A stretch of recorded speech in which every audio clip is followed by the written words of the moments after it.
Hey guys, this is Zlewikk and welcome to my Q&A video. As you know, for the past 2 weeks I've been playing EU5, getting my knowledge and getting you one video on just the gameplay and another purely on my opinion. Today, as promised in this YouTube post, I will be answering your questions about the game, so getting a bit deeper than these previous two videos. Sponsor of today's video and the channel in general is enaba.com, which is a digital marketplace that allows you to buy thousands of games, DLCs and gift cards, usually at a discounted price. So if you're planning to buy a game, you can just first take a look at that website, see if it is cheaper, and if you do so and you use the link in the video description, you're gonna support the channel. Look, you've got games like Oblivion that is discounted, Expedition 33, GTA 5, Kingdom Come Deliverance. You can pretty much find any game that you're looking for on any platform. A question from Yangcao3677. How's the population growth like, and is there a significant advantage with hive pops? Well, in the early game, a lot of places in Europe where I played have issues with food, which means you often lose population, not increase it. Even in my Poland I had issues with that. But then, what hits you is obviously Black Death, where you lose between 35 and 50% of your population, even in Poland. And after that, there's no issues with food anymore, so your population starts growing again. So in case of my Poland, which had like around 2-3 million of population, after the Black Death, I was increasing it by 200 to 500 initially a month, which is what, 3,000 to 5,000 a year of population. And then after 100 years, once I increased my total population to 4 million, I was able to get around 1,000 a month, so 12,000 a year.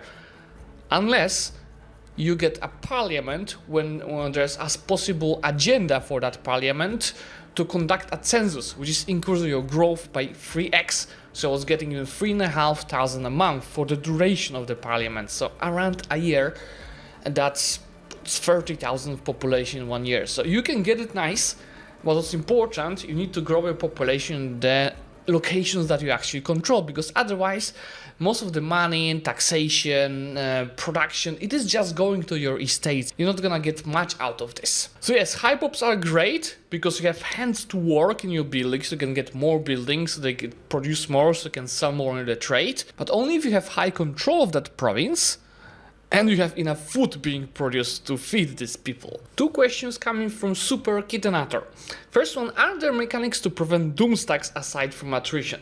Well, a stack has food, so it's not only about supply limit in a province to get attrition, but also the amount of the supply you're having, and bigger stack is using more food.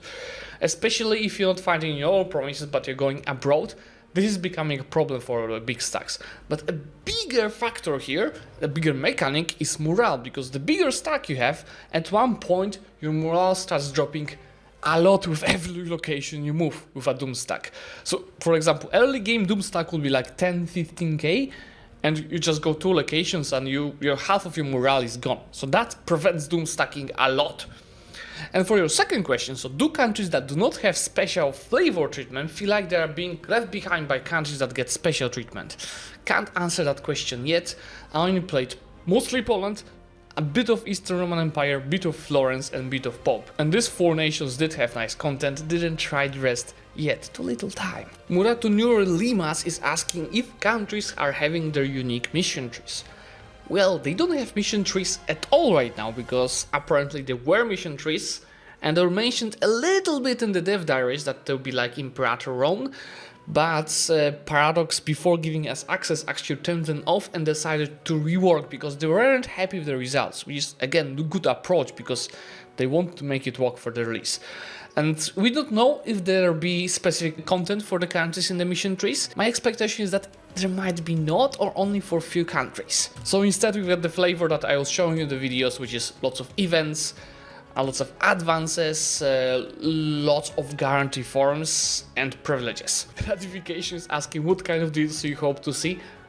I don't hope to see any DLCs in the next half a year. I want to see a polished game with lots of content. That's what it looks like it's going to happen if they fix performance and polish the UI. Seeds is saying that they have a simple question. Would you prefer military and war system in this game or EU4? That is not a simple question. I think I don't have enough experience to answer that question. I can tell you what change I like in the EU5, and even few changes that I like about EU5. Main change compared to EU4 that I like is the size of the regiments, because in EU4 it's always 1,000, which means in late game you can have thousands of regiments and millions of armies. While in EU5, the size of the regiments is evolving over time. So early game it might be even 100 men or 50 men, while in the late game one regiment can be few thousand of people, which means that if I don't know if you can have a million army, maybe in late game, but if you do, that's not gonna be 1,000 regiments, but a few hundred of them, which should help with managing them, but more importantly, should help with performance. Another thing is that EU5 starts 100 years earlier than EU4, so it wouldn't make much sense to have the same army system as EU4, that is professional army, right? You need to start with the levies being dominant and over time make the professional army more important. So I think that was not necessary approach for EU5, and as much as I've played, I enjoyed that change. And then for the war system, as told you, I can't really tell yet. What I've learned is that in early game, a quantity advantage between two levies is huge, and I think there are too many losses when you have a quantity advantage. And then the professional armies, once they start fighting with the levies, they're just destroying them, which is probably an expected outcome. Another thing that I like that is not in EU4 are automations from your army, because you can give missions to your stacks. You can give missions to carpet siege. That actually works, as I showed you in one of my shorts on the channel. You can give objectives to defend your territory, to chase a stack, etc. Siamese Ball is asking how Aggressive Expansion works on EU5. Very similar to EU4. So instead of Aggressive Expansion, we've got antagonism, which is working almost exactly the same, for difference that coalition is technically an international organization in EU5. And it's also worth mentioning that as much as I've played, and keep in mind I play as Poland, so mostly conquered provinces from the other religions, I didn't feel like AE is stopping me from an expansion. So maybe it could hurt a little bit more, but actually, I don't know how it is, for example, in HRA. User PD is asking if I had an option, would I be switching over to mainly making EU5 content now? Well, I'll be honest, guys. Yes, because I want to play that game more. I don't have access anymore, but after playing 9,500 of EU4 and getting a grasp on the new game, on new version of it, I just can't stop thinking about this game. So I will be doing EU5 only right now, but I can't. Another thing is, I promised you all of achievements before EU5 release, so I gotta complete that. Taravan Obstal is asking which mechanic that is in EU4 that is not in EU5 yet would you most like to see added to the game. I think this is definitely the mission trees, and a mission tree specific for the countries. But I would also not make them as powerful as in EU4, because one of the big parts of power creep in EU4 are the mission trees. How's the gameplay outside of Europe, like Africa? Yeah, as told you, didn't try it yet. I'd love to, at one point, but didn't try it yet. How's the UI characters? I gave you my opinion in the opinion video that I mentioned earlier. So again, this is a quick summary. I'm not a huge hater of it, as many people are. I think it is going to the right direction, but needs polishment. There's a question about the Ottomans. I think they will be they are very powerful in this game early on, because there's a special mechanic where the strongest beylik in Anatolia is getting events to the other beyliks to join them for free to faster unite these terrains. Eastern Roman Empire is a ruined campaign simulator. From what I've seen in Habibi video, we can apparently build the Mamluks as well. So yes, Ottomans are extremely powerful. And for questions about the Osmanogu family, didn't play it, but I'm sure there are events. I think Ottomans have over 100 or like 150 events in the game, so there's plenty of content for that country, and plenty of it will be about the rulers for sure. Do you enjoy the conquest side of the things? Yes, absolutely. I'm an EU player, you always enjoy the conquest, and while playing any of the nations that I mentioned to you, conquest was very helpful, because the AIs build a lot. I feel like they all play tall and build out of buildings, cities, towns, and taking over the lands, just free buildings and resources, obviously as long as you are able to get a good control over there. And let's be honest guys, coloring map is the biggest goal of these games. How does it feel playing without admin points? Much better, because you don't have imaginary mana to handle things. Instead you handle it via your resources that are real. Is Polska Gurom oldowem? Gurom for sure of the amount of the content that they are having. Polska Gurom. Anorissimo is asking how does the game run compared to EU4? With the late game slog with 10 million troops be possible? Well, I was only able to play 100 years for the video, and I did one campaign for 200 years, and first of all, the game has performance issues, and performance is definitely not finalized, which I mentioned in my both previous videos, but at the same time, once I get good settings and I've played this 200 years, I didn't feel any difference between start of the game and 200 years later with the game speed. Will there be 10 million troops possible? Even if there will be, as mentioned earlier, the regiments are reworked, so they shouldn't be as heavy on performance. Another question is very similar. Have you played enough of the game long term to see if like world conquest is possible, or you will go historical? I'll tell you what, in a few years, or maybe even on the release version of the game, someone will do a world conquest. Because the game is complex, and there will be definitely ways to avoid some mechanics and exploit them to make the world conquest, especially that you have 500 years to do that. With every age, the expansion mechanics are making it easier, like taking more areas in the peace deal, getting better CBs to take more. I'm sure that for majority of the players it will be historical plus gameplays. So you'll be able to expand, let's say you start as Moscow and you'll be able to get historical Russian borders, plus with a bit of on top of that. Or you start as Poland and you'll be able to get big Commonwealth borders, plus. Or you start as the Ottomans. Oh, it will be hard to get their historical borders, but I think it will be able to do that.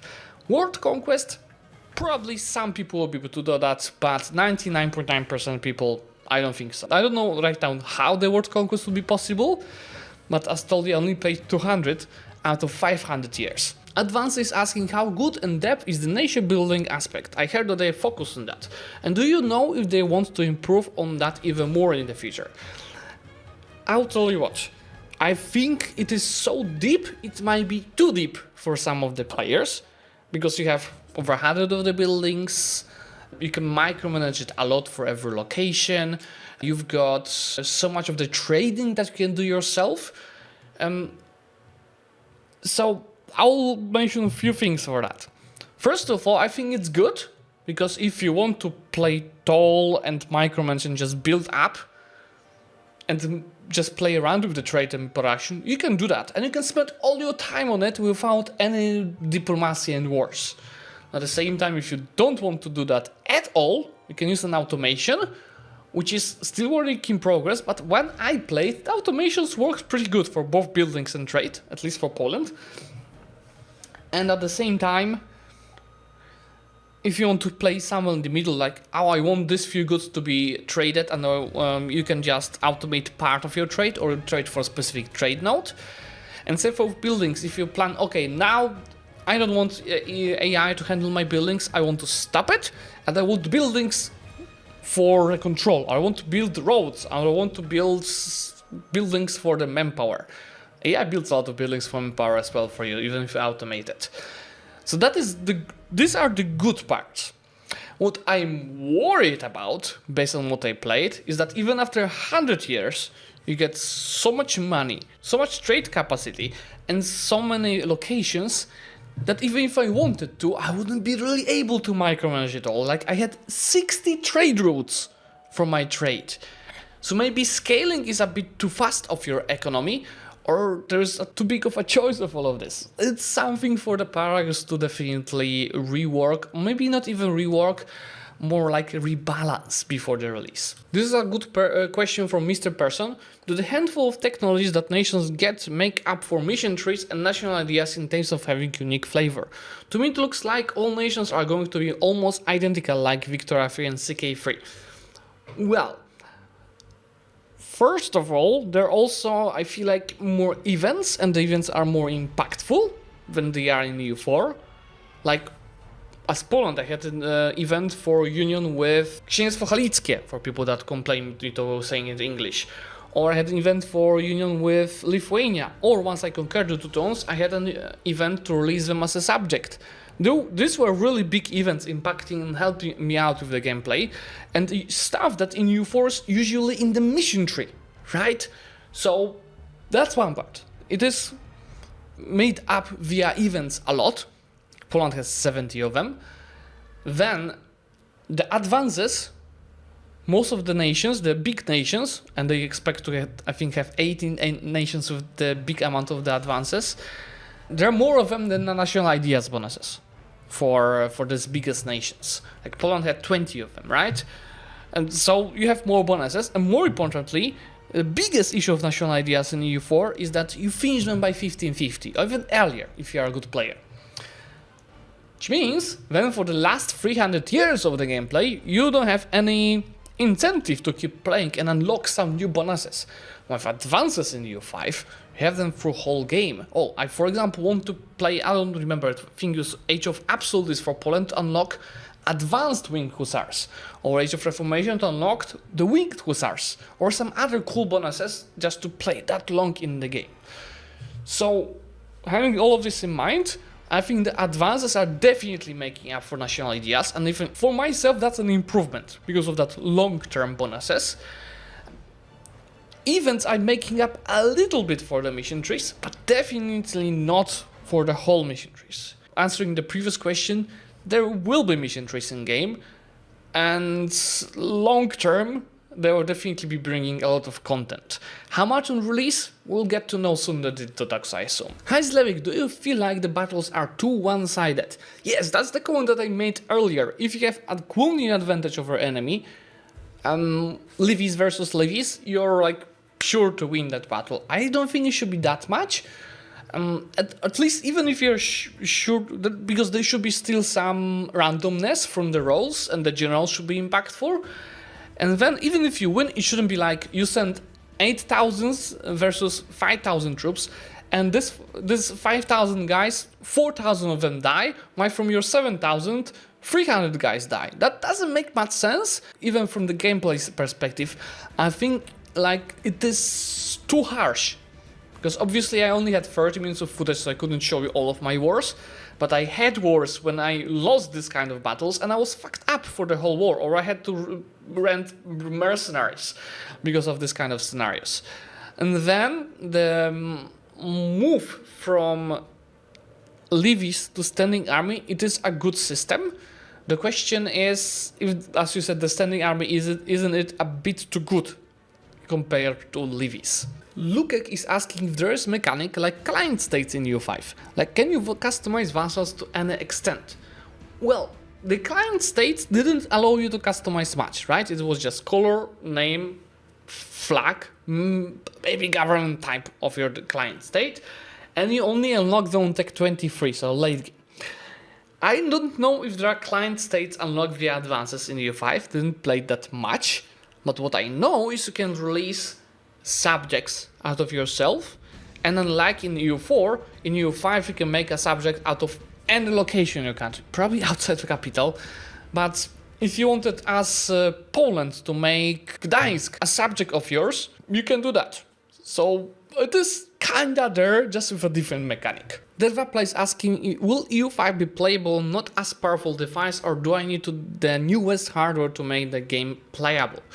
Well, we don't know that yet. Even on the Steam page you don't have the details, so I think Paradox is still figuring that out. They are still yet to finalize performance, but with the amount of the details, graphics, I think you don't need the most powerful PC to run this, but I expect very old devices will not be able to run it. It's like at least medium devices, but that's just my guess. We'll learn more in the next months. Bastard Chair is asking how's the religious mechanic done in EU5. So most of the religions that I checked are done via international organization that is having its unique mechanics. So for example, the Catholic Church, you're getting the church power every month, which you can spend on a few stuff like proclaiming one of your old rulers a saint. That depending on that rule's trait gives you different bonuses. Or you have few buttons to give you bonuses like make your relations with Pope bad, but increasing your crown power. Then there's also Cardinals mechanic, and Cardinals are actually very powerful and expensive to build and maintain buildings that give you the Cardinal, which then you can use to get your Cardinal as a Pope.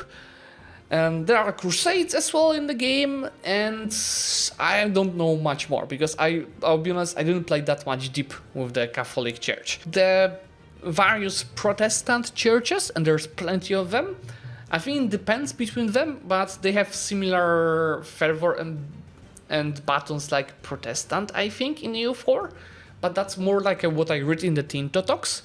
The Orthodox Church is also its own international organization, and interestingly, there might be multiple Orthodox churches, just like historically, not just one united.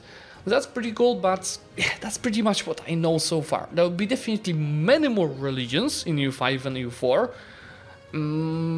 and they are mostly international organizations, and they want to have some kind of unique mechanics for most of them. Obviously 20 different animist regions, they will differ just slightly, they'll probably using the same mechanic, just with different bonuses, but they're trying to get to the main religions, their unique mechanics. So, to answer your question, much more content than EU4 at release, probably not yet as much as EU4 after 15 DLCs. Brazil is asking were the estates as impactful as Paradox were mentioned that in their Team Talks.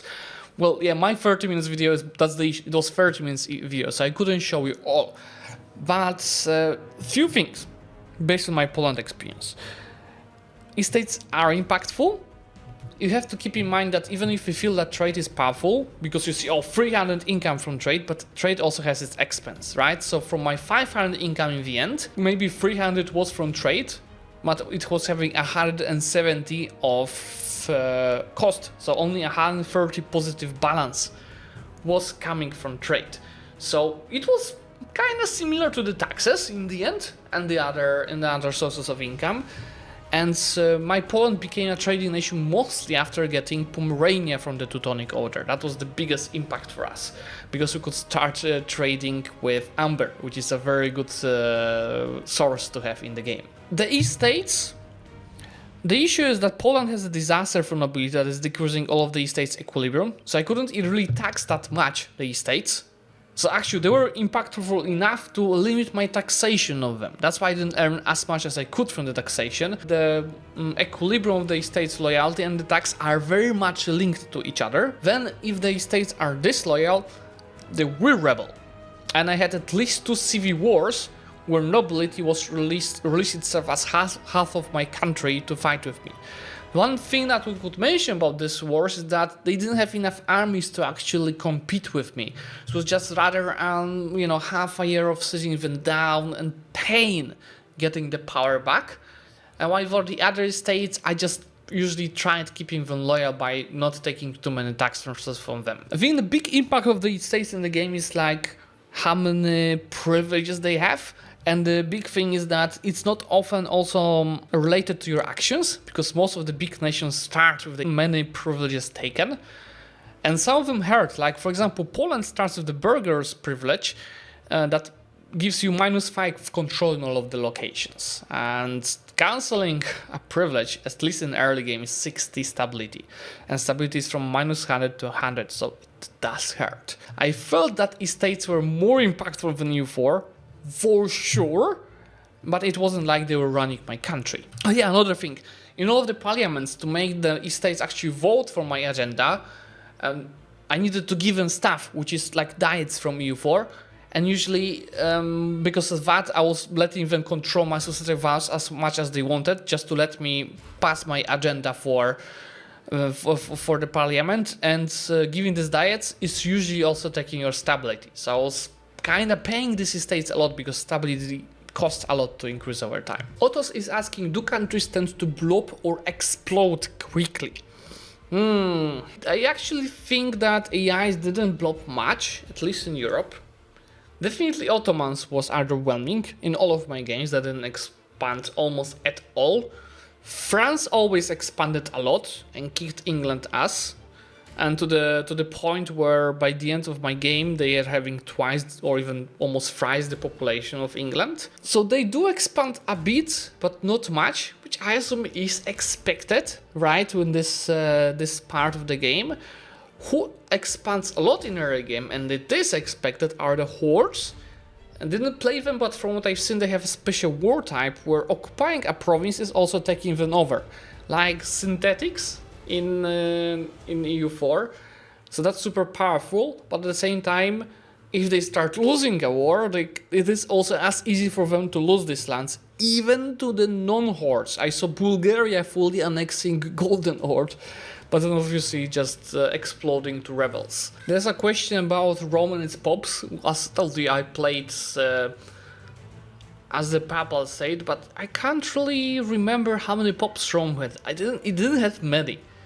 I think there are actually locations outside of Rome with higher population, which I assume it's what you're expecting, and then it is also getting really screwed up by the goddamn Black Death. Cerberus is asking, do you think it will be fun at any point in time or abandoned like Imperator Rome? I had fun all 50 hours I played it. But you know how it is with some of these games. You might have fun first 50 hours and then you start feeling there's not enough flavor and content. I don't think that's gonna be the case in EU5, but I'll be honest, I'll not know until I play it for at least a few hundred hours. And also, since we are here, don't trust anyone that was telling you that played over 200 hours from the creators. And there are a few that saying that. We had access for 2 weeks, which means that during these 2 weeks, you would need to play 14 hours a day to get 200 hours of gameplay.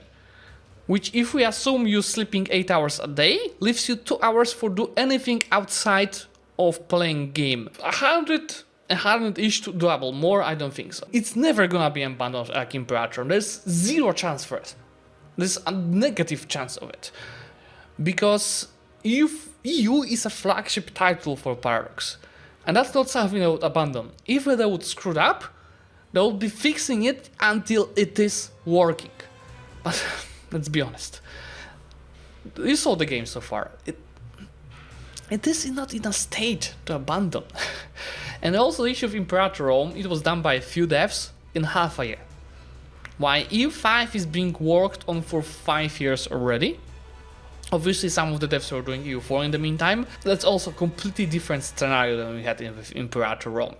Not to add that Imperator Rome period is not having that many potential player base. Because people playing historic games want to identify with a specific country. And obviously in Rome we can identify with Rome, we can identify with Macedonia, maybe Sparta or Athens, but not much more. Obviously Cartagena, etc. But compared to stuff that you have in EU4 and countries that still exist that you can identify yourself with, that's the biggest strength of this type of a history game, and that's why Hearts of Iron, that's one of the reasons Hearts of Iron 4 is so popular. Revender Dundon is asking, do countries feel unique? I think I answered a very similar question. The countries that I played do feel unique, for the reasons that I mentioned there, but I can't tell you about all of the hundreds of countries in game. Because, you saw that in my opening screen, right? The country's content varies by its country type. Is it settled country? Is it a pops-based country? Is it an army-based country or a building-based country? That already gives you a lot of different gameplay types, right? Then we have different bonuses based on the government. So monarchies will be different play than theocracies, will be different play than the republics and hordes, tribes. Then have content based on the culture, and I didn't see that much in game yet. Then you have content based on religion. So this will be also impacting. And then country-specific content based on your events, advances, guarantee forms, and privileges for your estates. And again, 80 countries are supposed to have a lot of this content.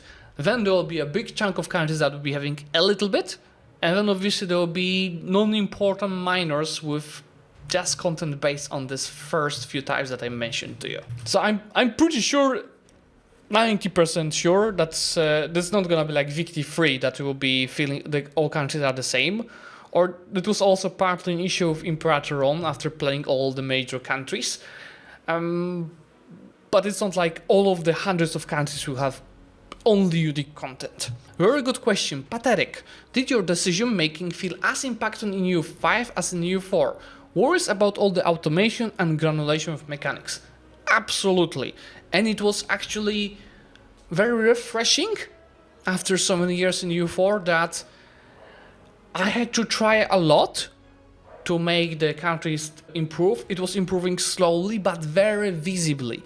And the stuff that I was making was visibly changing stuff, but not immediately. You clicked 100 buttons in your mission trees and boom, you're the best, like you can do in EU4, but rather you see over years, over decades, how your country grows, how many more population you have, more trade income, more tax income, how much more control you have of the newly conquered lands.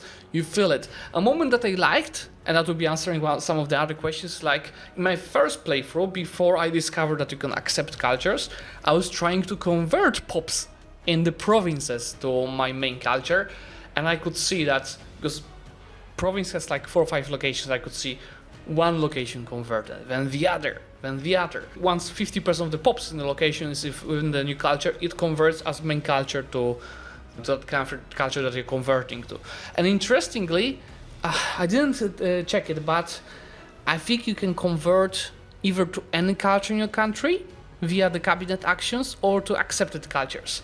I'm not sure right now, I would have to double check it, but I don't have access to game. Another good question. How do you rate the decision to introduce aortics? Does a slow EU5 make sense if it starts even earlier than its predecessor?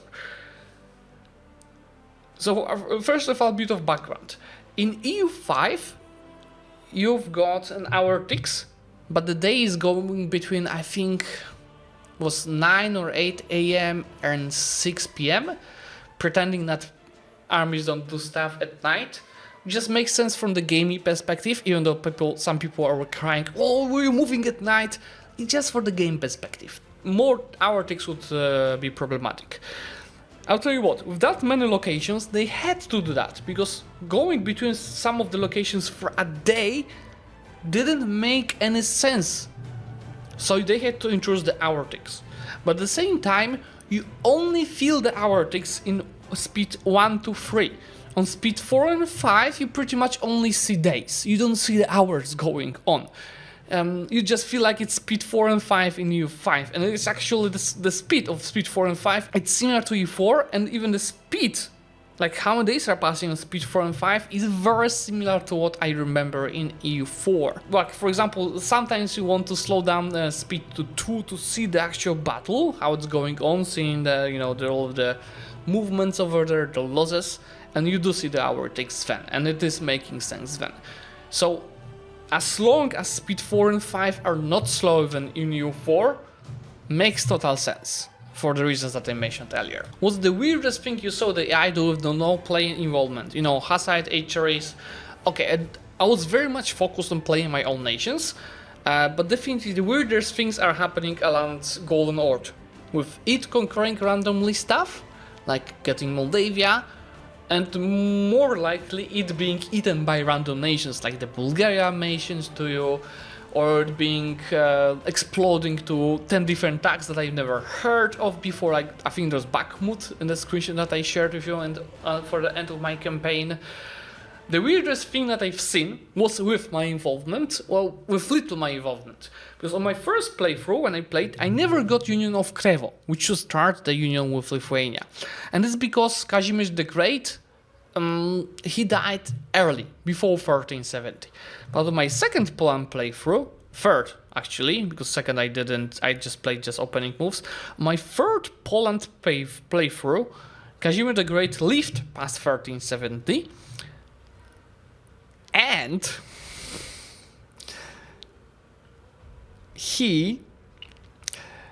I got the event for the union.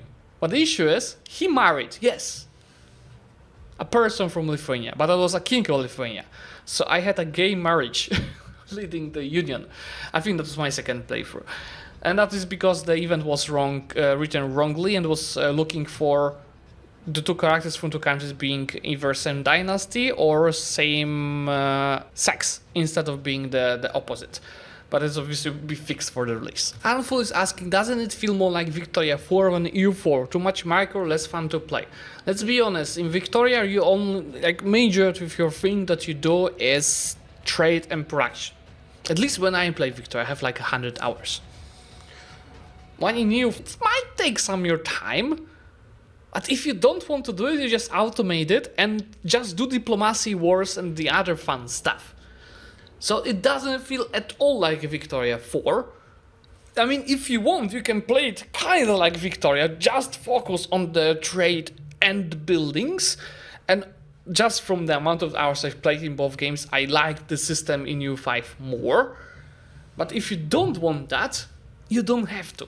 And for that reason, I will never say that it feels like Victoria. Constantine asking if is there different ways to play the game, or there be only the general one road to be powerful modern nation. Talking about proper countries, not international organizations. We'll know that in a lot of time. Even in EU4, I think stuff like ideal nation builds, I'm talking about multiplayer, they only started appearing like ideal when people started really playing the death meta. It is late 2018, early 2019, so over 5 years after the release of the game. So I don't expect EU5 to have such a thing anytime soon. And even in EU4, you should always focus on having fun. That should be your primary goal. Some people have fun of playing ideal nation and MP, but most of you will play single player. Focus on having fun. Then you've got so many different types of the nations that you should just focus on playing the game differently. Play a game focused on trade. Play a game focused on your army. Play an army-based country like the Hordes. Play a military order. You can play as a military order. You can play as a bank. Just do it and have fun. So many different ways to play the game that EU4 didn't offer us. Dr. Chaos is asking how complex is the diplomatic system and can the AI handle it. I would say diplomatic system is very close to what we had in EU4, with the diplomats, at least for me, working better. Instead of like envoys and their travel time, you've got your actual diplomats, which is like, let's say 5 at most. Use one diplomat to send him to a country to do something. And with the action like improve relation builds by network, it also takes like some of your diplomat capacity, like 0.05, 0.10. And then you are recovering your diplomats every month by default. And you can recover more a month by spending more on your diplomacy, which makes sense. You invest in your diplomacy so it has more of the capacity. And then for the actions themselves, I would say the system is very similar. There are more actions you can do. An improvement that I like is that military access is purchased, not for free. And I didn't see any issues with AI handling the diplomatic system. They were playing it pretty nicely with the alliances. It was sometimes annoying with the amount of the alliances AIs had, but you expect them to be able to do that. So at the same time, what I also like, instead of, relations limit, you've got your diplomatic capacity, which is how much you can use of your diplomatic capacity for stuff like subjects take diplomatic capacity. And if a subject is small, it will take a tiny bit of it. If a subject is giga powerful, it's gonna take more of the capacity, except for the allies. Small ally take a fraction, big ally take a lot of your capacity. Much better system than EU4. We've got 22 questions from Gabri Immortale. If you don't mind, I'm just gonna focus on answering the most interesting one of them and the ones that I didn't answer yet. Why POs are so broken? Because nobody just balanced them out, and I'm sure they're already balanced in the next version of the game. No idea group means no replayability? I talked a bit about replayability, right? In multiple questions. There are idea groups, just with a different way implemented in EU5, right? Because first of all, in each of the age, and there are 7 of them, you have choose a focus of advances, admin, diplo, military. And of course, in every age, you'll be having choice of 3 of them, so it's not like you can choose from all of the different idea groups at once, so it's a bit more limited than idea groups, and there are no policies. But at the same time, you also have societal values, which you build over time, like quantity or quality, offensive or defensive, naval or land, decentralized or centralized, and they have like what, 12 societal values or so, and each of them give you scaling bonuses. I think that's a decent replacement, and it would be very unfair to say no idea groups, no replayability. I still think idea groups are a better system for replayability than this though. But if you want to play under EU4, we can just play EU4, right? So I think that this system should have a chance to play it out. Maybe they will add with some DLCs in the future other mechanics that will even add more replayability, not necessarily the idea groups. Max number of vassals, as told you a bit earlier, it's diplomatic capacity. If you can go over that capacity, you just pay very extreme malices. Is playing tall possible versus white? Absolutely, and I would even say that in early game it is more worth to play tall because of limitation of the control, and I would say semi-tall have a bit of expanded to have enough lands, but also keep huge control of them and just focus on increasing developing these lands versus just purely expanding for good borders. What is the use of the CK elements like dynasties? None. The dynastic trees is just a nice thing to see. You had also dynasties in EU4. Just here you can see your actual dynasty history. There's nothing on top of that. Also, as on my opinion video, the characters, people crying initially, oh, characters, it is not a Crusader Kings. Characters are not a crucial feature in EU5. They're a nice addition that work better than advisors. Advisors were technically also characters, but now your characters group, each of them they have skills, admin, diplo, and mill, and they can be a cabinet member, and depending what action they perform, they give you a bit different bonus to that action. Like for example, if you're stabilizing the country, a character with admin bonus will give you better bonus for that. If you're integrating a province, you need a guy with out of mill. The same guys can be a general. The same guys can be an admiral. The same guys can be a colonizer. So, and at the same time, it's not like you have hundreds of characters that you have to handle, manage between the dynasties and etc. No, it's just a group of characters that you use. Some of them are historical. As Poland got Zawisza Czarny, for example. And I usually had between 10 and 15 of them at the same time. You can hire more, but it's not like you need more. Can you place a subject? Absolutely. Even interesting, when you lose a civil war, let's say you lose to nobles and they take over power in the country, they could even change your government this way.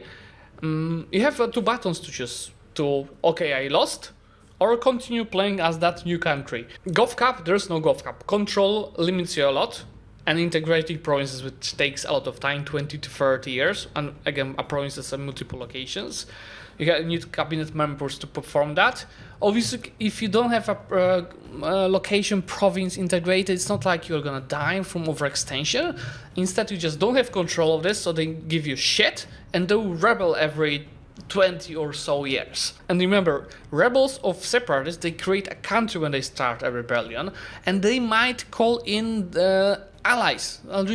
I saw that usually it's small allies, But it's still annoying if you have to siege down their forts. Is colonization still OP? Didn't play it, but based on the Tinto talks, I think it's more historical. It takes time, you actually have to transfer pops. Does EU5 run on multiplayer? I saw some creators playing multiplayer for us, 2 or 3 of them, but I didn't try it myself. I limited time, wanted to consume it as much as possible. Golden Horde, do not touch it. As told you, I talked a bit how Golden Horde works. It's what is worth mentioning. I tried fighting Golden Horde once because it felt very weak. I attacked it with 15,000 troops, mostly levies. I think it was all levies. Why they had about 1,000 or 2,000 troops. I was getting my ass kicked in every single battle. That's how strong it was.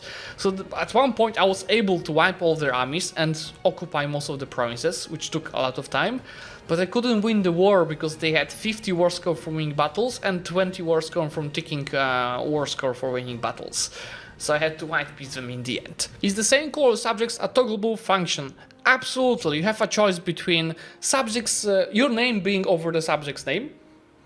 You can have their own name, the subjects can have their own color, they can have exactly the same color as you, or they can have a different shade of your own color. This is a really good question. If there are some specific mechanics that give you a big edge over the other countries, I'll be unfair to answer that question. I don't have enough hours to tell you that. But different religions differentiate between each other. Bonuses in the advances, like specific unique types do that, or like some nations being able to produce a professional army or even the others. Definitely Pope has a big advantage over the others, because Pope is, because you know, in Catholic religion, clergy does not pay taxes. Instead, these taxes that they would pay, they're going all to Pope. So on this day one, you earn like 90 ducats a month from it as Pope, and over time it only increases, probably until Reformation. Is the mission tree impactful? Yeah, as told you, there's no mission trees as of now, but I think that's actually good news, because instead of giving us mission trees that are not finalized, they decided to rework it to make it actually impactful. Joshua is asking, can you explain development and the viability of playing tall? Okay, I talked a bit about playing tall already. And development, you cannot link it to development in EU4. It's a completely different mechanic. I would say development is more like a capacity of a province. Meaning the more development, the faster the popes will increase, the more buildings you can get, the more population you can have in a province. So it's actually kind of making the location tall, but in a different way even in EU4. How easy it is to swap primary cultures and religions? Didn't try either, but as told you, I saw that for the culture you can choose a non-primal culture to be promoted in specific provinces. So I assume it can be done, it just takes time. I assume you can do it by conquering majority of lands of the different culture versus yours. That's just assumptions, and it's the same with the religion. Sorry, can't answer that question yet, and I'm pretty sure none of the other creators can do that yet in the hours that they've played. That's not a kind of a thing that you learn the first 50 hours. You even want to learn, you want to take as much of a grasp as possible of the main core mechanics. Are there effective ways to permanently cut down the size large nations without taking land from them? It's hard in any game, but something that can partly help with that are treaties to destroy buildings and destroy forts in a peace deal. Probably later in the game there will be more of such pieces unlocked that I never checked, but that's what I'm aware of as of now. Canon, how many hundreds of dollars do you think we're going to need to spend on DLCs before it's actually workable? I think it's gonna be actually workable at release, if they fix the performance and polish the UI, which I hope both will happen, but features wise, I'm pretty sure the game is ready to be played. Just these two things to be polished, and obviously some mechanics to be rebalanced. And then, once you enjoy that vanilla game so much as I did so far, at least I would be very welcomed to buy the DLCs later on, just to get even more content on top of that. You have to keep in mind, you cannot approach Paradox games as a standard game. Let's say Witcher 3, or Cyberpunk, where you play it for 100 hours, done. You can move on to another game. Or maybe 200 if you want to do all the missions. Then there's a DLC, play it another 50 hours, done. I don't know how about you, I have 9,000 hours in EU4. And I can play again and again and again and again. Even with 15 DLCs that you make laugh of, and you converted DLC per hour, it is still so much more time that you get for this versus the standard games. Not to mention that the DLCs also get discounted. Most of the Paradox games have the subscription right now that is extremely cheap. These games are also often not played like you play it every month, hundreds of hours, but at least I had it that often before I started doing YouTube. Keep in mind, YouTube is not my full-time job. Is that I've played for 2 months straight, a lot, let's say a few hundred hours, and then I was taking a month or two break or even more. Many people play like that, so subscription with this kind of model is pretty useful for the player. Fishy is saying that Victoria 3 were pretty simple, empty version of Victoria 2. Did Paradox made the same approach here too? You can see by now that no, I think actually I'm seeing more comments by now complaining about amount stuff and features that you can use in EU5 versus not enough stuff, which is proving that this game already has a lot of content until release. But again, my comment from earlier, not enough hours to be sure. I need few hundred hours to be sure if there's replayability for thousands of hours. How the Formable is going to be? Will they make much of a difference like in EU4 with added missions and ideas, or will they be rather simple? They are definitely ready, because there was a diff there about that it's either as many or almost as many Formables as there are in EU4. And they're even classified by, duchy type, kingdom type, and empire type. I don't think there are as many in EU4, but definitely multiple times more than at EU4 release. I think that's definitely unlocking new advances and new events. That's the main things that the forming new nations will give you. So probably not as impactful as in EU4, which is not necessarily a bad thing, because main issues of EU4 at this point of the game is that you can form so many nations and stack so many modifiers that then you can conquer the world in less than 20 years. Which obviously is not impacting most of the players, but any medium advanced players can exploit it already at some level. Which is making the EU4 game a bit cartoonish with amount of the expansion you can do. Darkface is asking, do you guys able to play Landless state, and want to hear out about how is gameplay of that state? From what I've heard, these are not yet really playable. They're more like something happening in the background of the game. Do you agree on the massive increase in number of countries and provinces? I'm afraid that it will be impossible to optimize with little gameplay benefit. I didn't feel a negative impact of this. Not probably it impacted the performance, which is not yet optimized, but for the gameplay perspective, they did right moves to adjust the gameplay to the amount of the provinces.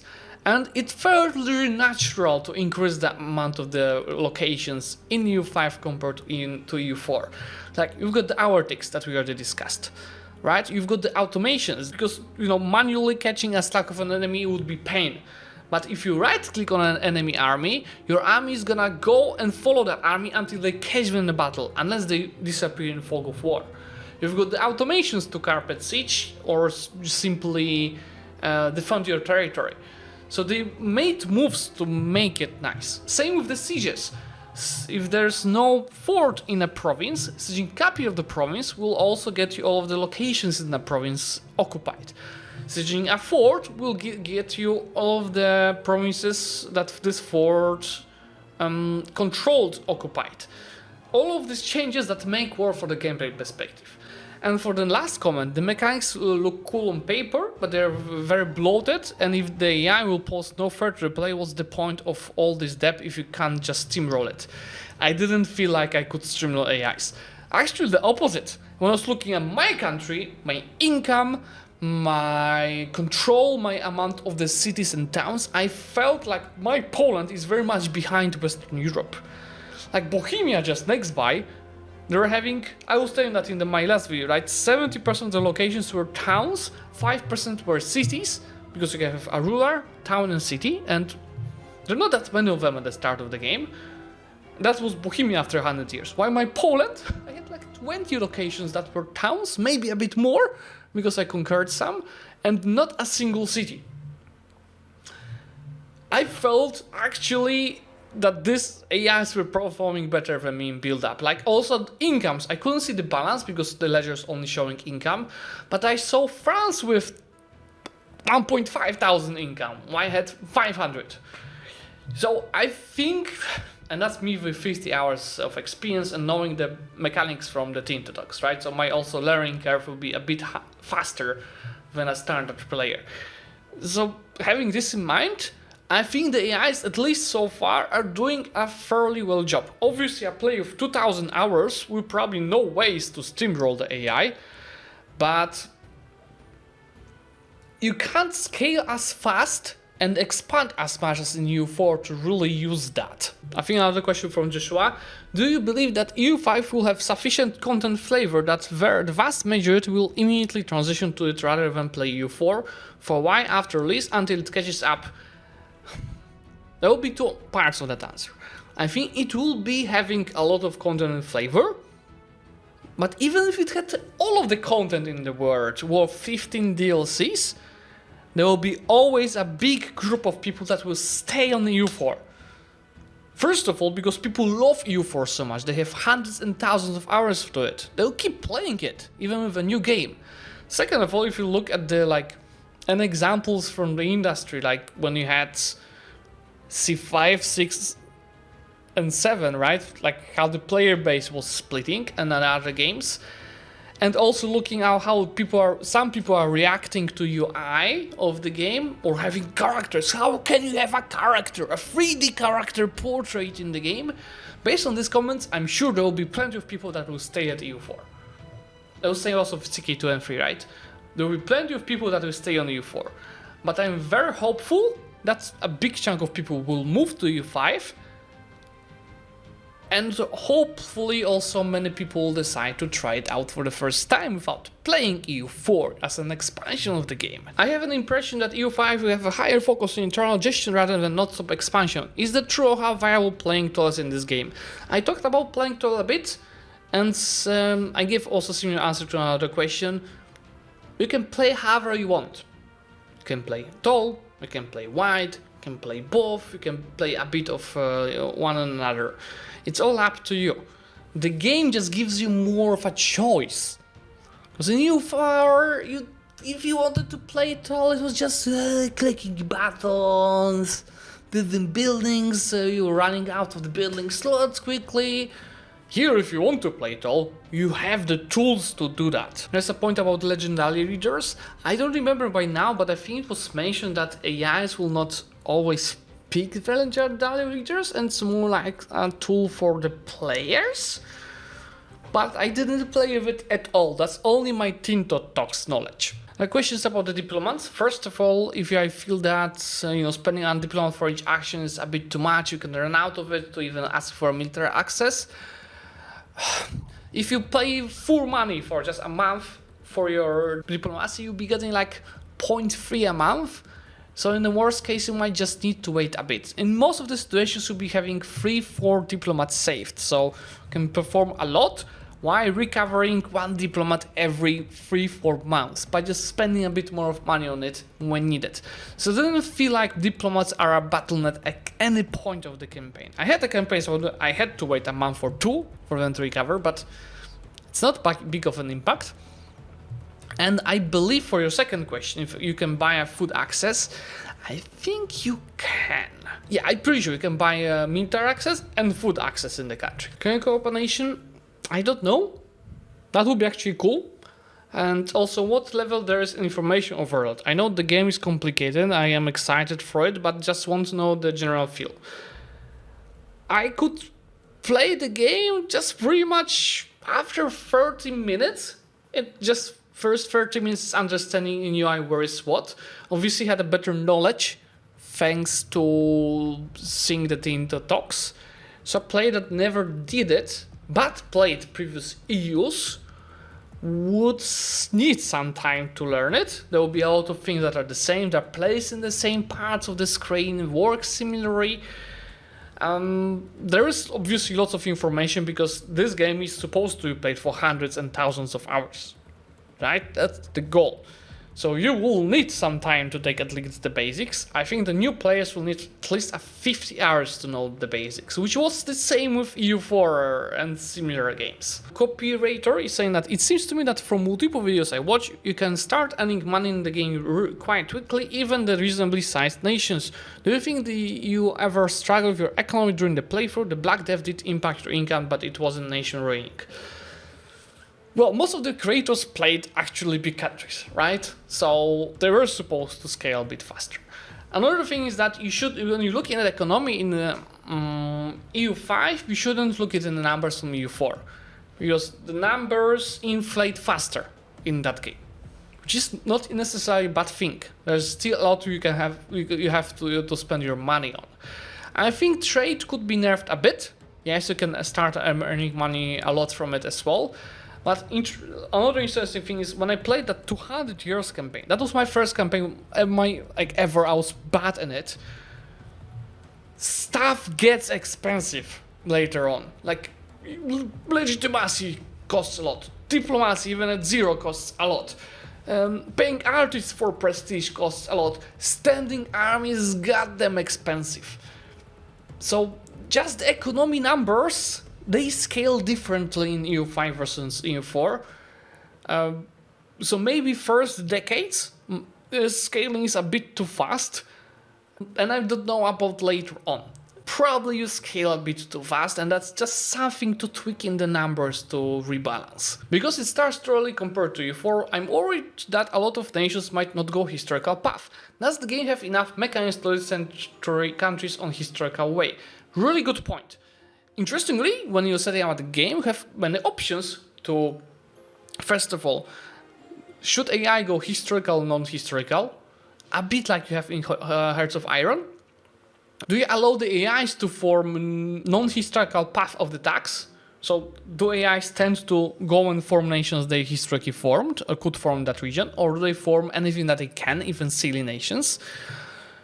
And then all of the big nations have plenty of events that do help shaping. Like you saw on my Poland run, I mentioned that already. Union for Halic, Union for Lithuania, stuff to handle the Teutonic Order, and plenty more events that are shaping. That's the biggest tool right now. The events that are actually shaping it. In case of the AIs, they should shape the history a bit better than the mission trees. So mission trees are great for players because they know how to handle it. AIs are not always good with them, while the events are more easy to get. But always you have a historical, non-historical choice in this event, sometimes more. Megadwarf, hello friendly, is asking, can you int and therefore like in EU4 and is it catastrophic with the pops? Hard to say. With levies, you can therefore yourself a bit, but it's not like let's say my Poland with 2 million of pops.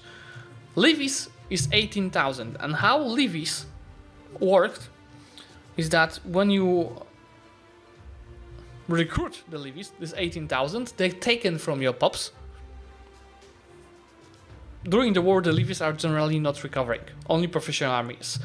But when you end the war and you have X amount of levies, only these people are coming back to the pop. Let's say from this 18,000, 5,000 survived. I'm getting back this 5,000 of pops, so which means I've lost 13,000 pops during the war.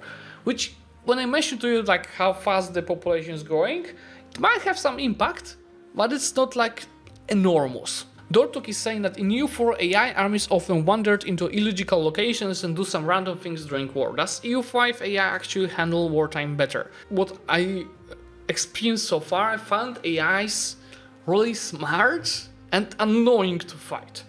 Like, they carpet you very well. Sometimes they send even very small stacks to carpet you, like they're using the same automations you have.